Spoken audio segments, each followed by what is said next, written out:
We, the people of India, having solemnly resolved to constitute India into a sovereign democratic republic and to secure to all its citizens justice, social, economic, and political, liberty of thought, expression, belief, faith, and worship, equality of status and of opportunity,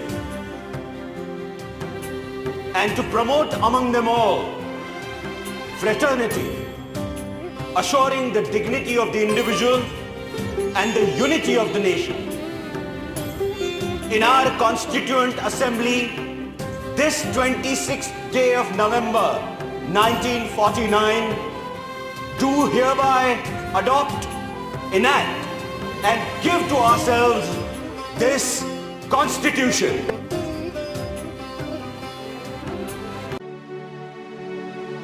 चौदह अप्रैल 1891 को मध्य प्रदेश के एक छोटे से गांव महू में एक साधारण परिवार के घर जन्म लेने वाला एक साधारण बालक भारतीय संविधान का जनक एवं जननी कहलाया। अपनी प्रतिभा एवं मेहनत के बल पर स्वतंत्र भारत के प्रथम विधि एवं न्याय मंत्री बनने वाले बाबा साहब भीमराव अंबेडकर एक विधिवेता एवं अर्थशास्त्री होने के साथ साथ एक सफल राजनीतिज्ञ एवं समाज सुधारक भी थे, जिन्होंने न सिर्फ अछूतों से सामाजिक भेदभाव के विरुद्ध अभियान चलाया, बल्कि श्रमिकों, किसानों और महिलाओं को अपना हक भी दिलाया। तो आइए भारतीय संविधान की इस दूसरी कड़ी में इस प्रमुख नेता को जानते हैं, जिन्होंने हमें सच्चाई और अच्छाई के मार्ग पर चलने के लिए प्रेरित किया। डॉक्टर अंबेडकर की प्रारंभिक जीवन कठिनाइयों से भरा रहा। एक महार जाति के घर जन्म लेने के कारण लोग उन्हें अछूत कहा करते थे, लेकिन उन्होंने इस सामाजिक प्रतिरोध का सामना किया और अपनी कमजोरी को आधार बनाया। अपनी कमजोरी को आधार बनाकर इन्होंने भारत का संविधान रच डाला। तो आइए भारतीय संविधान की इस दूसरी कड़ी में आज हम लोग जानेंगे भारतीय संविधान के जनक और जननी डॉक्टर बाबा साहब भीमराव अंबेडकर के बारे में। डॉक्टर भीमराव अंबेडकर, इनका जन्म 14 अप्रैल 1891 को कहाँ होता है? तो मध्य प्रदेश का एक छोटा सा गांव महू, यहीं पे डॉक्टर भीमराव अंबेडकर का जन्म होता है। और इसमें सबसे इंपॉर्टेंट बात यह है कि ये जो महू गांव था, इसका नाम बदलकर क्या कर दिया जाता है? तो अंबेडकर नगर कर दिया जाता है। और इसका पुनः नामकरण कब होता है? तो 2003 ईस्वी में ना। 2003 ईस्वी में जो महू गांव था, इसका नाम बदलकर क्या कर दिया जाता है? तो अंबेडकर नगर कर दिया जाता है। बहुत ही इंपॉर्टेंट क्वेश्चन है, वेरी वेरी इंपॉर्टेंट क्वेश्चन पूछता है कि महू गांव का नाम बदलकर अंबेडकर नगर कब कर दिया गया? तो 2003 ईस्वी में ना। आंसर क्या हो जाएगा? 2003 ईस्वी। अब ये इनकी मृत्यु कब होती है, इनका देहांत कब होता है? तो 6 दिसंबर 1956 को ना, जब भी 65 वर्ष की उम्र में होते हैं, उसी समय पूरी दुनिया को क्या कहते हैं? अलविदा कहते हैं ना। इनका जो देहावसान स्थान है वे कहाँ पे है? नई दिल्ली, जो भारत में है नई दिल्ली, यहीं पे इनका क्या हो जाता है? देहांत हो जाता है। जो भीमराव अंबेडकर थे, इनको बचपन का नाम भीम और भीमराव था ना।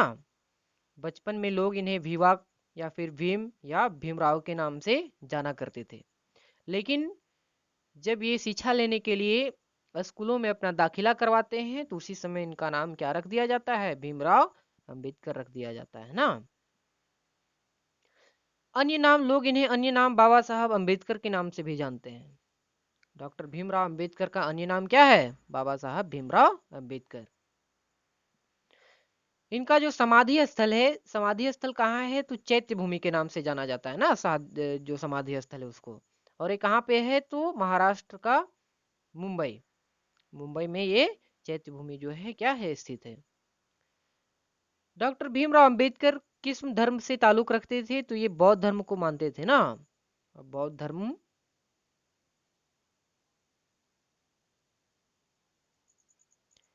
से ताल्लुक रखते थे। अब आइए जानते हैं हम लोग इनका जो राजनीतिक जीवन है वो कैसा रहा। तो राज्यसभा के सदस्य कब चुने गए? तो 3 अप्रैल 1952, 3 अप्रैल 1952 को राज्यसभा के सदस्य चुने जाते हैं। और किस राज्य से चुनकर आते हैं? तो बॉम्बे राज्य से चुनकर आते हैं ना। और कब तक रहते हैं? तो 3 अप्रैल 1952 से लेकर 6 दिसंबर 1956 तक। आगे इनको भारतीय संविधान सभा का मसौदा समिति के अध्यक्ष भी चुना जाता है। ये कब से कब तक रहते हैं? तो 29 अगस्त 1947 ना, 29 अगस्त 1947 से लेकर 24 जनवरी 1950 तक रहते हैं ना। उसके बाद इन्हें भारत का प्रथम कानून एवं न्याय मंत्री बनने का भी मौका मिलता है। तो 15 अगस्त 1947 से लेकर सितंबर 1951 तक भारत के प्रथम कानून एवं न्याय मंत्री के पद पर ये क्या होते हैं? कार्यरत रहते हैं ना। इन्होंने श्रम मंत्री का भी कार्यभार संभाला। वायसराय का जो कार्य था, कार्य परिषद, उसमें इन्होंने किसका काम किया? श्रम मंत्री का काम किया। और कब से कब तक रहा? तो जुलाई 1942 से लेकर 1946 तक। अब आगे इनको विधानसभा का सदस्य कब बनाया जाता है? तो वर्ष 1937, वर्ष 1937 में इनको बॉम्बे विधानसभा का क्या बना दिया जाता है? सदस्य बना दिया जाता है। और कब तक रहते हैं? तो 1937 से लेकर 1942 तक ना। इनका जो राजनीतिक दल था, ये किस किस दल से ताल्लुक रखते थे?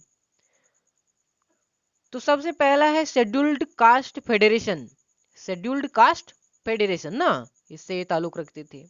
उसके बाद है स्वतंत्र लेबर पार्टी और भारतीय रिपब्लिकन पार्टी ना।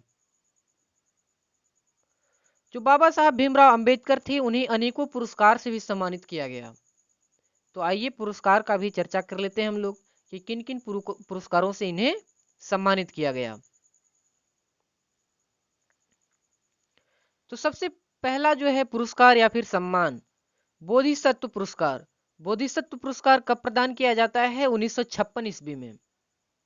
1956 ईस्वी में इन्हें बोधिसत्व पुरस्कार से सम्मानित किया जाता है। उसके बाद 1990 ईस्वी में इन्हें भारत का सबसे बड़ा पुरस्कार भारत रत्न दिया जाता है। कब दिया जाता है? 1990 ईस्वी में। तो ये जो पुरस्कार वाला क्वेश्चन है, पुरस्कार और सम्मान वाला, ये बहुत ही इंपॉर्टेंट है। ये हर एक एग्जाम में कभी न कभी पूछा ही जाता है।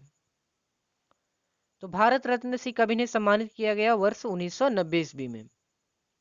उसके बाद आता है पहले Colombian ahead of their time.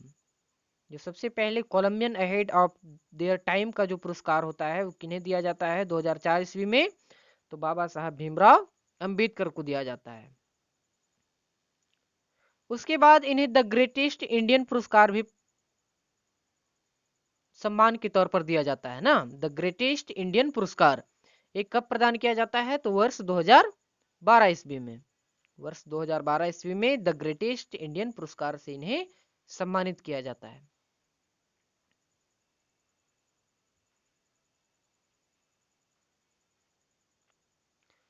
तो आइए आगे हम लोग जानते हैं कि जो डॉक्टर भीमराव अंबेडकर थे, इन्होंने अपने राजनीतिक जीवन में किन किन कठिनाइयों का सामना किया ना, और एक भारत के सफल राजनीतिज्ञ के तौर पर उभरे।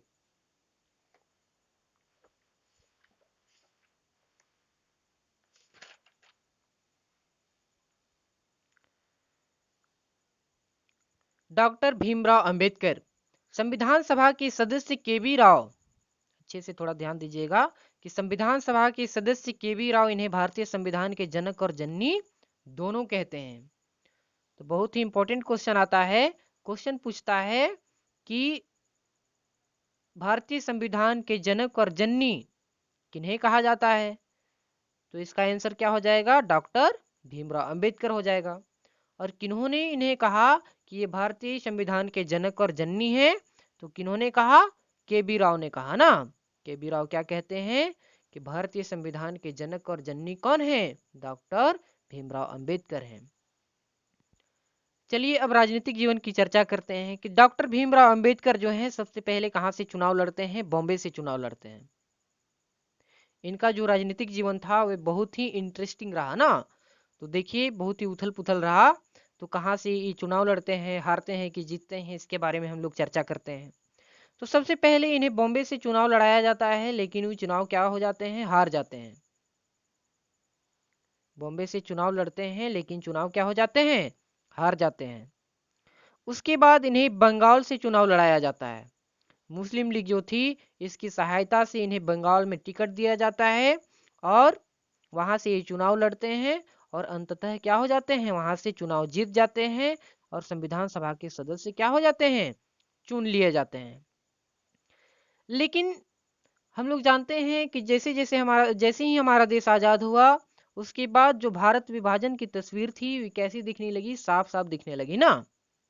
जैसे ही चुनाव लड़ते हैं संविधान सभा में आने के लिए और संविधान सभा के सदस्य चुन भी लिए जाते हैं, लेकिन इनके सामने एक समस्या रहती है कि जैसे जैसे भारत का विभाजन की तस्वीर साफ साफ दिखाई देने लगती है, तब डॉक्टर अंबेडकर जिस क्षेत्र मतलब जो बंगाल बंगाल था, ये कहाँ पे है? तो जयसुर कुलना ना, जयसुर कुलान नामक जगह है, वहां से आए हुए थे वे। पूर्वी पाकिस्तान जो वर्तमान का बांग्लादेश है वहां पे चल जाएगा।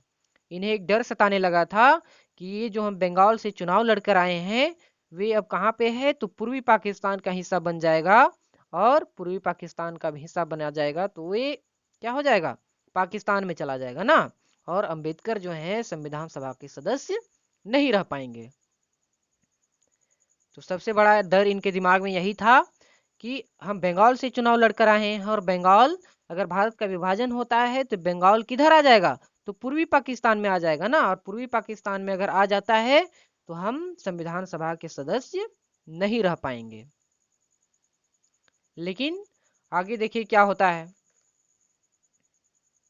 आगे क्या होता है इनको संविधान सभा में लाने के लिए। तो संविधान सभा के संवैधानिक सलाहकार BN राव, बहुत इंपॉर्टेंट क्वेश्चन है कि संविधान सभा के संवैधानिक सलाहकार कौन थे? तो BN राव थे ना। BN राव जो थे वे क्या कहते हैं? तो डॉक्टर BN राव को डॉक्टर राजेंद्र प्रसाद से कहाया जाता है कि संविधान निर्माण में डॉक्टर अंबेडकर का योगदान महत्वपूर्ण है। संविधान सभा के जो संवैधानिक सलाहकार थे BN राव, उनको डॉक्टर राजेंद्र प्रसाद लाके कहते हैं कि संविधान का निर्माण जो हो रहा है उसमें डॉक्टर भीमराव अंबेडकर का योगदान महत्वपूर्ण है। उसके बाद डॉक्टर राजेंद्र प्रसाद द्वारा बॉम्बे के तत्कालीन प्रधानमंत्री, जो बॉम्बे के प्रधानमंत्री थे उस समय, BG खेर, उसको एक पत्र लिखा जाता है और डॉक्टर अंबेडकर के लिए बॉम्बे से संविधान सभा में स्थान क्या करवाया जाता है? खाली करवाया जाता है कि बॉम्बे में संविधान सभा का एक सीट क्या हो? खाली कराया जाए। और किसके लिए खाली करवाया जाए? तो डॉक्टर अंबेडकर के लिए। जो डॉक्टर अंबेडकर हैं वे क्या करते हैं? बॉम्बे के प्रधानमंत्री GB खेर के पास एक पत्र लिखते हैं और कहते हैं कि डॉक्टर अंबेडकर को संविधान सभा में आना जरूरी है, इसीलिए बॉम्बे से एक सीट क्या ची करवाया जाए? खाली करवाया जाए। उसके बाद क्या होता है? तो MR जयकर जो होते हैं, जो बॉम्बे के सांसद होते हैं, जो बॉम्बे के सदस्य होते हैं संविधान सभा के, वे क्या करते हैं? तो अपने पद से इस्तीफा देते हैं ना। उनको इस्तीफा दिलाया जाता है और डॉक्टर भीमराव अंबेडकर को संविधान सभा का सदस्य बना लिया जाता है। जब ये MR जयकर अपने पद से इस्तीफा देते हैं उसके बाद डॉक्टर भीमराव अंबेडकर को संविधान सभा का सदस्य बना लिया जाता है। तो किसके पद पर ये जो डॉक्टर भीमराव अंबेडकर आते हैं? तो MR जयकर के पद पर आते हैं ना। और कब चुने जाते हैं? तो 3 अप्रैल 1952 को बॉम्बे राज्यसभा के सदस्य चुन लिए जाते हैं, जो 6 दिसंबर 1956 तक वहीं से क्या करते हैं? कार्यभार संभालते हैं ना। तो एक व्यक्ति के लिए देखिए क्या क्या किया गया ना, क्योंकि ये संविधान के लिए बहुत ही महत्वपूर्ण व्यक्ति थे। जो डॉक्टर राजेंद्र प्रसाद थे वे जानते थे कि अगर संविधान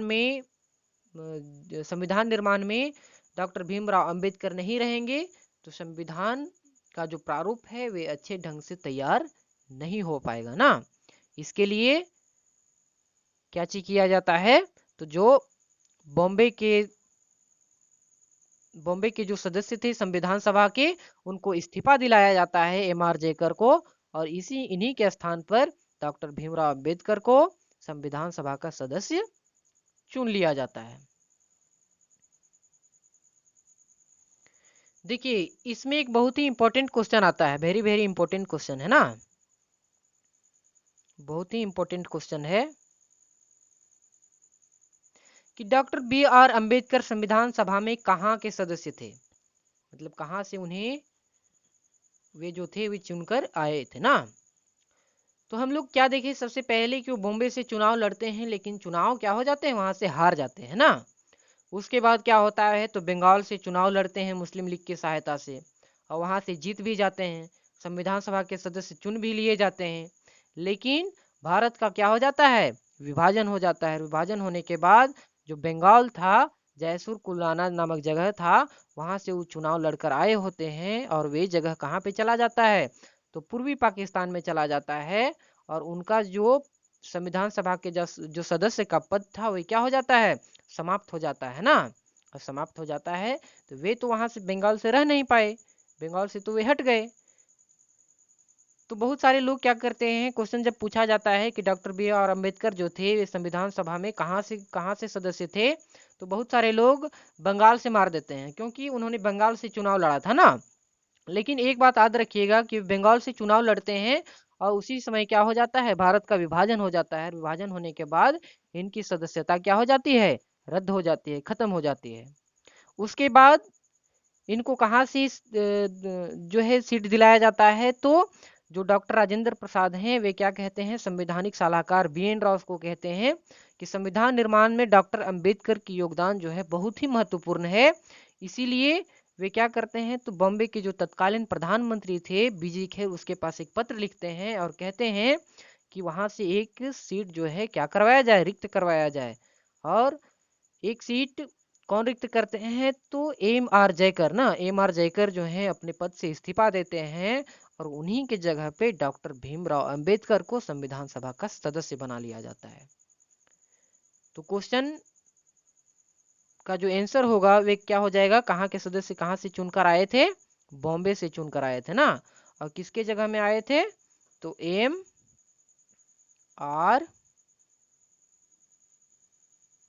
जयकर, एम.आर. जयकर की सीट पर आए थे ना चुनकर।